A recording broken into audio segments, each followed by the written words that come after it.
Hi everyone, welcome back to the channel. In today's video, I'll show you how to delete your search and watch history on the X app, also known as Twitter. So let's get started. First, open the X app on your phone. Tap your profile icon in the top left corner to open the menu. Next, tap Settings and Support, then select Settings and Privacy. From here, tap on Privacy and Safety. Now select Content you see. Tap on Search Settings. Here, turn off the toggle for removed blocked and muted accounts. Also, turn off the toggle for hide sensitive content. To manage your watch history and ads activity, go back to the Privacy and Safety page.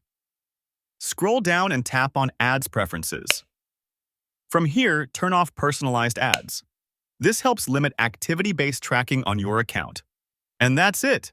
If you found this video helpful, don't forget to like, subscribe, and hit the bell icon for more quick tutorials. Thanks for watching.